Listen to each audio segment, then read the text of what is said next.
పనిలో ఉన్న చర్చికి పంపించేవాడు. దేవుడికి కానుకలు ఇచ్చేయమని పంపించేవాడు అనమాట.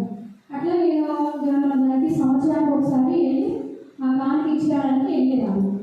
అట్లా వెళ్తా ఉన్నాను కానీ దేవుడి గురించి ఏం తెలియదు. నాన్న ఏం చెప్పాడంటే యేసుప్రభు కూడా మన దేవుడే, ఆయన కూడా మన గొర్రెలు కాపురి వాళ్ళకి ముందు దేవుడు కనిపించాడు కాబట్టి వాడిని కూడా మన దేవుడే, కాబట్టి అక్కడికి కూడా వెళ్ళి కానుక ఇచ్చిరా అని చెప్పేసి పంపించేవాడు నాన్న. అట్లా సంవత్సరానికి ఒకసారి వెళ్తా ఉన్నాను. కానీ నానైతే మంచి విగ్రహారాధన చేస్తూ ఉండేవాడు. ఆంజనేయ స్వామి భక్తుడు ఆయన. ఆంజనేయ స్వామికి పూజ చేసేవాడు. ప్రతి శుక్రవారం ఆయన కూడా కొబ్బరికాయ కొట్టి అందరికీ పంచమని చెప్పేవాడు నాకు. అప్పుడు నాన్న గొర్రెలు ఉన్నాయి చాలా, ఆయన గొర్రెలు వస్తూ ఉండేవాడు. అయితే అప్పటికి యేసుప్రభు గురించి నాకు తెలియదు కానీ అట్లా సంవత్సరానికి ఒకసారి వెళ్ళి రావడం వరకే తెలిసి. ఆ తర్వాత నాన్న చేసే ఆ రోజుని ఆయన ఏం చేశాడంటే ఆయన చేయలేక నన్ను చేయమని చెప్పాడు. ఎందుకంటే పొలం దగ్గరికి వెళ్ళేసి వచ్చి ఆయన చాలా అలసిపోయేవాడు అనమాట. అందుకని నన్ను ఏమని చెప్పాడంటే నువ్వు చెయ్యమ్మా, దేవుడు ఆంజనేయ స్వామి మన ఇళ్ళ దేవత అని ఏదో చెప్పాడు. ఇష్టమైన దేవుడు అంటాను. అయితే అది నువ్వు చెయ్యి, నేను చేయలేకపోతున్నాను, నా బదులు నువ్వే కొబ్బరికాయ కొట్టి అది 16 మందికి పంచాలని చెప్తే నేను కూడా అట్లానే చేశాను.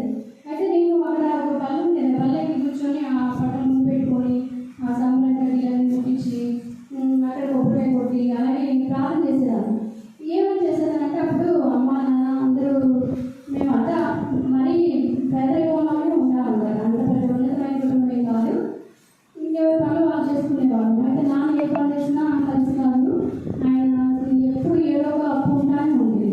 అయితే నేను అనుకునేదాన్ని నువ్వు నిజంగా దేవుడు కదా, మాకున్న సమస్యలన్నీ తీర్చు అని చెప్పి ఆ పటానికి నేను నన్ను పెట్టి కళ్ళు మూసుకొని బాగుంటే అట్లా చెప్పేదాన్ని. తర్వాత ఇంకా జరుగుతూ ఉందన్నమాట. ఒకరోజు మా ఇళ్ళలో ఒక ఆంటీ అడుగుతున్నా చూడండి ఆంటీ అని చెప్పేసి తను మళ్ళీ స్కూల్కి టీచర్గా వచ్చింది, ఎలిమెంటరీ స్కూల్ టీచర్గా వచ్చింది. అయితే తను అప్పుడు అద్దరి నుంచి చాలా మంది దైవ సేవకుల నుంచి ఒక 3 days పెద్ద మీటింగ్స్ పెట్టించాను. మీటింగ్స్ పెట్టిస్తూ ఉంటే అంతకుముందు జరిగిన విషయం ఏంటంటే నాకంటే చిన్నది మా అమ్మ వాళ్ళ చెల్లెలు లాస్ట్ అమ్మాయి 8వ అమ్మాయి వరలక్ష్మిని. ఆ అమ్మాయి ఏం చేస్తుందంటే తల్లి నేను తీసుకెళ్ళేదాన్ని స్కూల్ కానీ ట్యూషన్ కానీ నేను తీసుకెళ్ళేదాన్ని. ఆ అమ్మాయిని తమ్ముడిని రామాంజనేయులు అలాగే వీళ్ళ ముగ్గురిని నేనే ట్యూషన్కి స్కూల్కి అందరినీ నేనే తీసుకెళ్ళేదాన్ని. ఇక్కడే హాస్పిటల్ వెనకాలే అప్పుడు చిన్నవాడిని ఉండేది, అక్కడ తీసుకెళ్ళేదాన్ని. అట్లా అందరినీ స్కూల్కి నేనే చిన్నపిల్లలు వాళ్ళని తీసుకెళ్ళేదాన్ని. అయితే ఒకరోజు ఆ అమ్మాయి ఇక్కడ వివాహం జరిగిన కొత్తలో మా పొలం అక్కడి మ్యారేజ్. అయితే తన మ్యారేజ్ అయిపోయిన మరుసటి రోజున తను ఏం చేసిందంటే రోడ్డు దాటుతూ ఉంటే బస్సు యాక్సిడెంట్ అయ్యి చనిపోయింది. తల టైర్ తన యాక్సిడెంట్లో చనిపోయిన తర్వాత కొన్ని రోజుల తర్వాత ఆ అమ్మాయిని తీసుకెళ్ళడం అవన్నీ చూశాను. అప్పుడు నాకు తెలిసి నాకు కూడా ఒక 7-8 సంవత్సరాలే ఉంటాయి, అంతకంటే ఎక్కువ వయసు. ఆ అమ్మాయి కాలేదు. ఆ టైంలో అమ్మాయి చనిపోయింది. తర్వాత నాకు అప్పటికి మరణం అంటే ఏంటో తెలియదు. ఏదో మరణం గురించి చనిపోవడము, అసలు ఆ అమ్మాయికి బ్లడ్ రావడం అని కూడా చూశాను కదా, మరణం గురించి తెలియదు. అట్లానే తీసుకెళ్ళి సమాధి చేయడము ఇవన్నీ కూడా చూశాను నేను. ఆ అమ్మాయిని అక్కడ వచ్చి ఊరు చివరి అక్కడ ఉంది కదా కొత్తిమీర తీసుకెళ్ళి అక్కడ సమాధి చేయడం అవన్నీ ఆనందం చేసినప్పుడు చూశాను నేను. చూసి తర్వాత కొన్ని రోజుల తర్వాత నాకు ఇంకా బాగా లోన్లీ ఫీలింగ్ వచ్చింది. ట్యూషన్కి వెళ్తున్నా, స్కూల్కి వెళ్తున్నా, వరలక్ష్మి చేపట్టి తీసుకెళ్తాను కదా. అప్పుడు మా నాన్న నాన్న ఏంటి అమ్మాయి ఏది వరలక్ష్మి ఏది మీరు అంటే నాన్న అప్పుడు చిన్న వయసు కదా, ఆయన ఏం చెప్పాడంటే అమ్మాయి దేవుడి దగ్గరికి వెళ్ళిపోయింది అని చెప్పారు. దేవుడి దగ్గరికి వెళ్తే ఇంకా రారమ్మా అంటే రారమ్మా దేవుడి దగ్గరే ఉంటారు అని చెప్పి ఆ వయసులో ఆయన అలా చెప్పాడు అనమాట. సరే ఇంకా దేవుడి దగ్గరికి వెళ్తే ఇంకా రారా ఏంటి అమ్మాయి తీసుకెళ్ళి అక్కడ పెట్టారు కదా మీరు పొలాల్లో ఎక్కడో మరి సమాధి చేసి వచ్చారు కదా అంటే దేవుడి దగ్గరికి వెళ్ళిపోయింది అని చెప్పారు. సరే అప్పుడు మనం అంటే అలా తెలిసింది అనమాట. అమ్మాయి చనిపోవడము, వాళ్ళు తీసుకెళ్ళి సమాధి చేయడము ఇవన్నీ అంతవరకు నాకు తెలిసింది. సరే అప్పటి వరకు అట్లా మరణం గురించి అప్పుడే విన్నాను. తర్వాత ఏం జరిగిందంటే ఇంకా సులువు ఆంటీ ఒంగోలు నుంచి అత్తయ్య నుంచి సేవకులు చాలా మంది వచ్చి ఒక 3 days మీటింగ్స్ పెట్టారు. మీటింగ్స్ పెడితే నేను వెళ్దామని అమ్మని త్వరగా రెడీ చేయని చెప్పేసి అడుగుతున్నాను. అందులో ఆంటీ వచ్చి అడిగారు, ఆదర్శమి రామ త్వరగా ప్రేస్ స్టార్ట్ అవుతుంది అని చెప్పి ఆంటీ వచ్చి అనిపించారు. వస్తున్నాను ఆంటీ ఇవ్వు అని చెప్పేసి నేను కూడా ఒక రెడీ కూర్చున్నాను.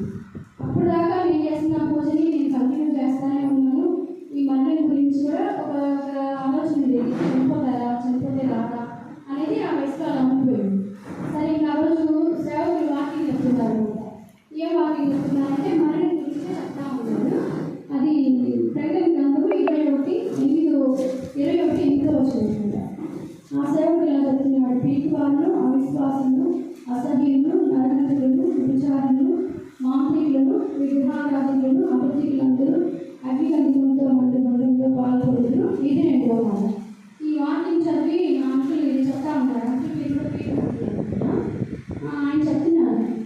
చెప్తున్నప్పుడు నేను వింటా ఉన్నాను. అప్పుడు దాకా పాటలు అవన్నీ విన్నామని ఈ వాక్యం వినేటప్పుడు 2వ మాట ఉంది, మీరు విగ్రహారాధన చేస్తున్నారు, వెళ్ళేసి కొబ్బరికాయ కొడతారు, మరి ఎవరో చెక్కిన బొమ్మలు తీసుకొచ్చి వాళ్ళకి పెట్టి మీరు ఎన్నో గంటలు పూలు ఎన్నో చేస్తూ ఉన్నారు. మీరు ఏం చెప్పినా వాళ్ళు వినరు, వాళ్ళు చూడరు, వాళ్ళు ఏమాత్రం మీకు సమాధానం ఉండదు.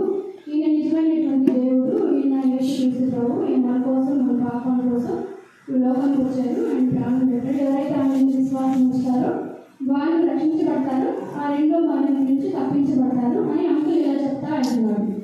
ఏంటి ఒక మరణం కాబట్టి ఇంకో మరణం కూడా ఉందా అని చెప్పేసి నేను ఆ వాక్యం వింటా, ఇంకొక మరణమా, ఇదేంటి ఒకటే కాకుండా ఇంకొక మరణం కూడా ఉందా, ఏం అసలు అది, దాని నుంచి తప్పించుకోవాలంటే మీరు వేసుకోండి, నమ్మిక ఉంచండి, విశ్వాసం ఉంచండి, అప్పుడు మీరు అగ్ని గంధకాలతో మండే గుండంలో పొందరు, అలాగే 2వ మరణం నుంచి తప్పించబడతారని చెబుతున్నాడు. అప్పుడు నేను ఒక మరణాన్ని అయితే చూశాను కదా, 2వ మరణాన్ని నేను చూడలేదు. కానీ ఇక్కడ నేను 2వ మరణం ఉంది, అక్కడ ఏంటంటే మా అగ్నియాలు గురించారు. ఎప్పుడు ఎన్ని సంవత్సరాల పైన కాలిపోతానే ఉంటారు, ఇంకా మరణం అంటూ రాదు. అక్కడ కేకలేస్తూ ఉంటారు. ఇది కూడా చెప్తా ఉన్నాడు అంకులు, అట్లానే అక్కడ కేకలేస్తూ ఉంటారు, మీ అగ్నియాలు పురుగు చావు, మీకు వెళ్ళకాలం అక్కడ కేకలేస్తూనే ఉంటారు అని చెప్తున్నప్పుడు నాకు ఒకటే అర్థమైంది. అయితే మరి యేసుప్రభు నమ్మకుంటే నేను ఆ 2వ మరణం నుంచి తప్పించబడతాను కదా, మరి నా దగ్గర ఎలాంటి పాపం ఉంది, నేను ఏం చేస్తున్నాను, ఇక్కడ చెప్పిన వాటన్నింటిలో నాకు అర్థమైన విషయం ఏంటంటే అప్పుడు అబద్ధాలు ఇవన్నీ మనకు తెలియదు కదా, మామూలుగా చింతలేదు కాబట్టి నాకు ఒకటి విగ్రహారాధన ఒకటి నా దగ్గర ఉంది కదా, అది దేవుడు దాన్ని నాకు ఎత్తి చూపిస్తూ వచ్చాడు. సో ఎవరైతే విగ్రహారాధన చేస్తున్నారో వారు కూడా అగ్ని గంధకాలతో ఉండే గుండంలో పాల్గొంటారు. అప్పుడు నేను అనుకున్నాను, ఆయన చెప్పాడు, అంకులు కూడా చెప్పాడు, నువ్వు చేసినటువంటి ఆ బొమ్మ వినదు, కళ్ళున్నాయి కానీ వినదు, చూడలేదు, అలాగే చెవులున్నాయి కానీ వినలేదు, మాట్లాడలేదు, నువ్వు చెప్పేది ఏది వినదు, నువ్వు చేసేది ఏది కూడా తను తిరిగి ఇంకా మాట్లాడదని చెప్పేసి చెప్తున్నాడు. అప్పుడు ఇలాంటి వడ్డీ విగ్రహాలను తీసుకొచ్చి పూజ చేయడం వల్ల నాకేం ప్రయోజనం లేదు కదా, అలాగే మళ్ళీ అలా చేయడం ద్వారా నేను కూడా ఇంకా మళ్ళీ నరకంలోకి వెళ్ళి ఆ 2వ మరణంలో పాల్గొంటానంటే ఇదంతా నాకు అవసరమా? ఇప్పుడు నాకేమి, నేను కూడా అలాంటి పూజ చేస్తాను కదా, నేను కూడా కొబ్బరికాయ కొడుతున్నాను, నేను కూడా ఆ సమయాన్ని పెట్టి ముట్టుస్తున్నాను, పూజ తీసుకొస్తున్నాను, ఇలా బలరాన్ని వదిలి పెడుతున్నాను, దీనివల్ల నాకు ఎలాంటి ప్రయోజనం లేదు. బయటచ్చు ఇంకో మరణం కూడా ఉందంటున్నారు కాబట్టి నేనైతే విగ్రహారాధన చేయను, ఎందుకంటే వాళ్ళు నేను చేసేది వాళ్ళు వినట్లేదని చెప్పారు. నేనైతే ప్రేర్ చేశాను కదా, కూర్చొని మా అమ్మ నాన్న ఇలా అప్పుల్లో ఉన్నారు, ఇబ్బందుల్లో ఉన్నారు, వాళ్ళు కూడా కష్టపడి పనిచేస్తూ ఉన్నారు, వాళ్ళు ఎన్నో సమస్యలు ఉన్నాయి కదా, వాళ్ళు ఏది కూడా నేను దేవుడు చెప్తున్నప్పుడు ఆయన విన్నప్పుడు నేను ఎందుకు అలాంటి వాటికి చేయాలి అని ఆ రోజు అక్కడే మనసులో నేను తీర్మానం చేస్తున్నాను. అయితే నేను కూడా నేను అంగీకరిస్తాను, నువ్వే నా దేవుడివి, నువ్వు వింటావు కదా, నేను చేసే ప్రార్థన వింటావు కదా, నేను చేసినటువంటి ఆ విగ్రహాలని నేను విడిచిపెడతాను, నేను విడిచిపెట్టి నేను నమ్ముకుంటాను, ఇక నువ్వే నా దేవుడివి, నేను అది వాటి జోలికి నేను వెళ్ళను అని చెప్పేసి ఆ రోజు తీర్మానం చేస్తున్నాను. నేను ఎందుకు తీర్మానం చేస్తున్నానంటే ఆ 2వ మరణం ఉంది కాబట్టి దాని నుంచి నేను తప్పించబడాలి, ఈ విగ్రహాలను ఏ విధంగా నాకు ఎలాంటి ప్రయోజనం లేదు కాబట్టి దీన్ని కూడా నేను వదిలేస్తాను. నాకు ఉన్నటువంటి అతిథం లేదంటే పాపం ఏంటంటే విగ్రహారాధన, అది నేను వదిలిపెట్టాలని చెప్పి ఆ రోజు తీర్మానం చేసుకున్నాను. ఆ తర్వాత నుంచి ఇంకా అంకులు వాళ్ళు అక్కడే మా ఇంటి దగ్గర ఒక రూమ్ తీసుకొని వాళ్ళు వారం సండే వచ్చి ప్రేర్ పెట్టేవాళ్ళు, మంగళవారం బుధవారం అట్లా వచ్చేవాళ్ళు. ఇంకా చిన్న చిన్నగా ఆ పాటలు అవన్నీ నేర్చుకోవడం, ఇంకా దేవుని వైపు తిరిగాను, యేసుప్రభు వైపే తిరిగాను. ఇంకా నాన్న అడుగుతున్నాడు, ఏంటమ్మా నువ్వేంటి అసలు, నాకు చాలా ఇష్టం, నాకంటే ముందు ఒక అమ్మాయి చనిపోయింది, సో మిగిలింది నేనే కదా, అంటే నన్ను బుజ్జి అని చాలా చాలా బాగా చూసేవాడు, నాకు చాలా ఇష్టం, ఇప్పటికి కూడా ఆయన నేనంటే చాలా ఇష్టం. అయితే ఎందుకు మా బుజ్జి ఎందుకు చేయట్లేదు అంటే నాకు వాళ్ళంతా వినరంట, వాళ్ళు ఉండి చూడలేదు, చెవులుండి వినలేదు, ఎవరో చెక్కిన బొమ్మల్ని ఎవరో గీసిన బొమ్మల్ని తీసుకొచ్చి మనం ముందు పెట్టుకొని పూజ చేస్తే మాత్రం మన పరిస్థితులు ఏం మారవు కదా నాన్న, నేనైతే చేయను నాన్న అంటే తప్పు, వాళ్ళు అనుకుంటూ చేయాలి, ఆంజనేయ స్వామి మన దేవుడు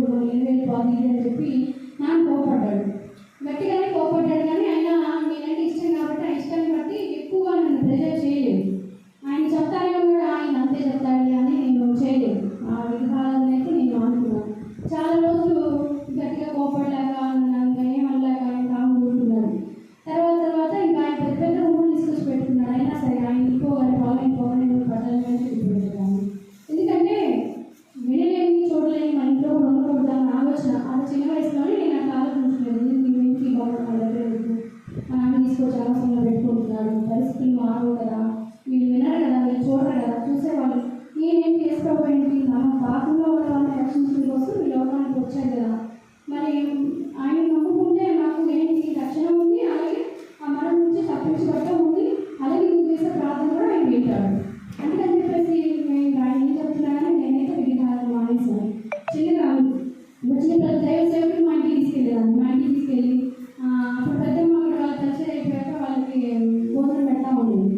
వాళ్ళు వెళ్ళిపోయి వాళ్ళు ఎక్కడ వెళ్ళిపోతారు అండి వాళ్ళని తీసుకొచ్చి, ఎందుకంటే మా అమ్మ మనకు రక్షణ పొందాలి కదా, ప్రభు యేసు విశ్వాసం ఉంచినప్పుడు నీవు ఎందుకు వాళ్ళు రక్షించబడతారని దేవుని వాక్యం ఉంది కదా, అది నేను జ్ఞాపకం చేస్తున్నాను, జ్ఞాపకం పెట్టుకున్నాను. ఇప్పుడు యేసు నేను విశ్వాసం ఉంచాను కాబట్టి మా ఇంటి వాళ్ళతో రక్షించబడాలి. కాబట్టి వాళ్ళు ఎక్కడ విగ్రహాలకి వెళ్ళిపోకుండా అమ్మ అయితే ఏం చేయదు, నాన్న కూడా చేయడం మానేసేది. సరే ఇక వాళ్ళు కూడా రక్షణ పొందాలని అంకులు వాళ్ళని ఎవరికి పోనేది కంపల్సరీగా చిన్న వయసులో ఆశించుకుంటూ మీరంటే మా ఇంటికి రండి, మా ఇంటికి వచ్చి ప్రార్థన చేయండి, మా నాన్న అమ్మ కూడా దేవుని అనుకోవాలి, మా నాన్న అమ్మ కూడా వేసుకొని అంగీకరించాలి అని చెప్పి అంకులు వాళ్ళందరూ నవ్వుకుంటూ వచ్చేవాళ్ళు అనమాట. ఈ పిల్లకి ఎంత కోరికో చూడు వాళ్ళ ఇంటికి తీసుకెళ్ళి వాళ్ళకి ప్రార్థన చేసేదాకా మా చుట్టూనే తిరుగుతుంది, మేము ఎక్కడ వెళ్ళిపోతామని చాలాసార్లు నవ్వుకుని అంకులు వాళ్ళు వచ్చేవాళ్ళు, వచ్చి ప్రార్థన చేసేవాళ్ళు. అట్లా చిన్న చిన్నగా ఇట్లా నేను చేసిన ప్రార్థన దేవుడి దగ్గర దేవుడు కూడా ఆలకించాడు. అయితే చిన్నగా నాన్న కూడా నాన్న ఈరోజు మన ఇంట్లో ప్రేర్ పెట్టించుకుందామా, ఏం పెట్టదు నాన్న, వాళ్ళకి జస్ట్ బిస్కెట్ ఇస్తే చాలు నాన్న, అప్పట్లో బ్రహ్మాండ అట్లా ఇచ్చేవాళ్ళు. అయితే నాన్న ఒప్పుకోవడం భయపడేదాన్ని. కానీ ఏంటంటే దేవుడు అమ్మ నాన్న అందరూ రక్షణ పొందాలి, మన ఇంట్లో అందరూ వేసుకోవడం అనుకోవాలని ఆశ చెప్పిన నాన్న అడిగితే సరేనమ్మా ఇష్టం, ఏం ఇస్తామంటావు, చాక్లెట్లో బిస్కెట్స్ ఏం తెమ్మంటావు అనేవాడు. అంటే బిస్కెట్ చాలా నాన్న, బనానాస్ చాలా అనేవాడు. అట్లా చిన్న చిన్నగా వాళ్ళు ఏం చేశారంటే వాళ్ళు చేసే నాన్న చేశారు కూడా ఆయన తీసేసి ఇంకా ఆయన చేయడం మానుకున్నాడు, నా వల్ల ఆయన మానుకున్నాడు, అమ్మ అసలు చేయదు. అట్లా చిన్న చిన్నగా దైవ సేవకులు ఇంటికి రావడం, వాళ్ళు కూడా ప్రార్థన పెట్టించుకోవడం, మా సమస్యలన్నీ దైవ సేవకులు చెప్పడం, వాళ్ళు ప్రార్థన చేయడం, అట్లా అమ్మ నాన్నకి కూడా దేవుడు చిన్న చిన్నగా వాళ్ళు వస్తూ ఉంటారు. అదే నేను 7th క్లాస్ చదువుతున్నప్పుడు నాన్న చెప్పాడంటే 7th క్లాస్ అప్పుడు పాస్ అవ్వాలి, ఇప్పుడులాగా ఏదో 6th అయిపోవాలి 7th అయిపోయి అట్లా లేదు, అప్పుడు పాస్ అయితేనే నెక్స్ట్ క్లాస్కి వెళ్ళాలి. అప్పటి వరకు నేను దేవుడిని ఏమి అడగలేదు. అప్పుడు ఆ సంవత్సరం మాత్రం దేవుడు అడిగాను, ప్రభా నేను చదువుకోవాలి, మంచి ఉద్యోగం చేయాలి, మా అమ్మ మా నాన్నని కూర్చోబెట్టి చూడాలి, కాబట్టి నేను మంచిగా చదువుకోవాలంటే ఈ ఎగ్జామ్ పాస్ అవ్వాలి, 7th పాస్ అయితేనే నేను ముందుకు వెళ్ళాలి. నాన్న కూడా చెప్పాడు, నువ్వు 7th పాస్ అవ్వలేదు నేను పొలం పంపిస్తాను. అప్పుడు వెళ్ళి నేను ప్రభా ఇప్పుడు దాకా నేను విశ్వాసం ఉంచాను, ఏ కోరిక కోరలేదు అని, నేను ఇప్పుడు క్లాస్ పాస్ అవ్వాలి, నాకు వాళ్ళకి జ్ఞానం లేదు, నేను యావరేజ్ చూడలేదు, ఏమంటే జ్ఞానం కలిగిందని కాదు, ఇంకా ట్యూషన్కి వెళ్ళి అట్లా ఇట్లా చదువుకొని అయితే దేవుడి మీద ఆధారపడ్డాను. ఆ సంవత్సరం మాత్రం ఖచ్చితంగా దేవుడు సహాయం చేస్తాడు, నేను ఈ క్లాస్ పాస్ అవ్వాల్సిందే, నేను ఇక్కడ తప్పి మళ్ళీ వెనక కూర్చొని పోయి పొలం పనులు చేసుకోవడం కాదు అని చెప్పి ఆ సంవత్సరం ప్రార్థన చేస్తున్నాను. ప్రభా నేను మంచి స్కోర్ రావాలి, పాస్ అవ్వాలి, ఇంకా ముందుకు వెళ్ళి చదువుకోవాలి. అయితే ఆ సంవత్సరం ఏంటంటే 2nd క్లాస్లో పాస్ అయ్యాను. ఎంతో కష్టపడి చదువుకుంటూనే నేను పాస్ అయ్యాను, దేవుడి మీద ఆధారపడ్డాను. అప్పుడు దేవుడి మీద ఇంకా పూర్తి నమ్మకం వచ్చింది. ఇంకా దేవుడి మందులు పరిచయం చేయడం మొదలుపెట్టాను, వచ్చిన సేవలందరికీ భోజనం పెట్టడం, మంత్రులు పరిచయం చాలామంది అప్పుడు అలాగే చాలామంది ఉన్నారు, వాళ్ళందరూ కూడా భోజనాలు పెట్టి పరిచయం చేస్తూ ఉంటారు. 10th క్లాస్ ఇంకా దేవుడి మీద డిపెండ్ అయ్యి 9వ తరగతిలో నేను బాప్టిజం తీసుకున్నాను అడిగాను. అడిగితే అప్పుడు అమ్మ అధ్యక్షం పెట్టి వద్దులే ఇప్పుడే చిన్నపిల్లలు పెడితే ఎందుకు బాప్టిజం ఇప్పుడే వెళ్తామంటే దేవుడి ప్రశ్నలో తెలియదు, మరి వాళ్ళని బాప్టిజం తీసుకొని ఉంటే మంచిది కదా, తర్వాత లేకపోతే దేవుడు వెళ్ళిపోతారు, దేవుడు అనుకున్నాడు బాప్టిజం తీసుకుని వెళ్ళారంట, నేను తీసుకుంటామా అంటే అనుకుంటాను. సరే అని కొంచెం మాట్లాడాలి అని చెప్పి అప్పటికి నేను కూడా తీసుకోలేదు, అక్కడ కూడా తీసుకోలేదు, నీకెందుకు బాప్టిజం అని చెప్పి నన్ను ఆపేసింది. తర్వాత ఇంకా నేను 10th క్లాస్ వరకు వెళ్ళినప్పుడు 10th మాత్రం 10th ఆయన కూడా నాకు ఇదే చెప్పాడు, నువ్వు కనుక ఇప్పుడు కనుక పాస్ అవ్వకపోతే నీ కట్ట ఆపేస్తాను. అక్కడ కూడా నేను వెళ్ళి మళ్ళీ దేవుడి మీద డిపెండ్ అయిపోయి ప్రభా జ్ఞానం మీద నువ్వు ఇచ్చేదే, నువ్వు ఇస్తేనే జ్ఞానం నేను ముందుకెళ్ళాను అని చెప్పేసి అక్కడ 10th క్లాస్లో కూడా నేను 2nd క్లాస్లో పాస్ అయ్యాను. అక్కడ కూడా మంచి స్కోర్ వచ్చింది. ఆ తర్వాత ఇంటర్మీడియట్ నా స్టడీ అంతలో ఇక్కడ పరిచయం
ప్రారంభించాను.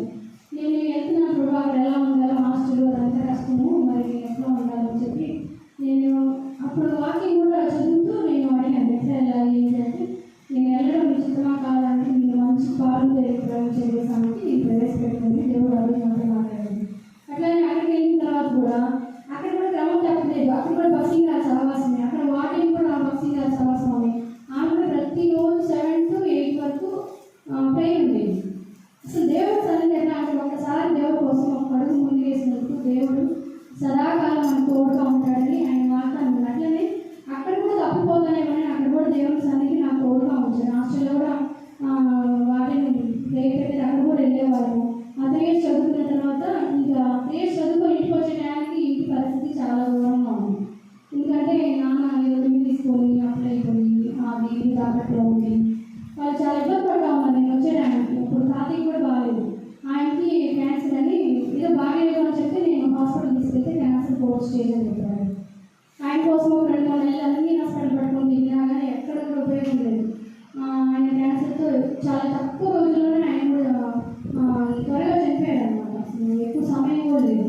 ఆ తర్వాత ఇంకా నేను పరిస్థితులు ఇంటి పరిస్థితులు కూడా బాగాలేవు అని చెప్పేసి హైదరాబాద్ వెళ్ళామని అక్కడ ఉద్యోగం చేసి అమ్మల్ని ఏదైనా సపోర్ట్ చేద్దాము, వాళ్ళకి కొంచెం హెల్ప్ చేద్దామంటూ అక్కడికి వెళ్ళాను. హైదరాబాద్ వెళ్ళినప్పుడు కూడా అక్కడ కూడా వెళ్ళి అక్కడ కూడా జాబ్ చూసుకొని ఒక వాళ్ళ ఇంట్లో మా ఫ్రెండ్ వాళ్ళ ఇంట్లో కొన్ని వారాలు ఉంది. అక్కడ ఉన్నప్పుడు కూడా వాళ్ళకి కూడా ఎట్లా అంటే దేవుడు ఎక్కడికి వెళ్ళినా యేసుని చాలాసార్లు గుర్తు చేస్తూ ఉంటారు కదా. ఆయన పరో దగ్గరికి ఎక్కడికి వెళ్ళినప్పుడు కూడా ఆయన మీద ఎంతో దయగలిగి ఉంటారు కదా. ఆయనకి అన్ని విషయాల్లో ఆయన్ని ఎంతగానో వాళ్ళు ఇస్తారు, బాధ్యతలను ఇస్తారు. అట్లనే నేను పోయి ఆ ఇంటికి కూడా వెళ్ళి మా పరిస్థితి ఇలాగా కాన్సెప్ట్ వాళ్ళే చాలా దయచేసి మాకు రూమ్ ఉంది ఇక్కడ ఉండండి,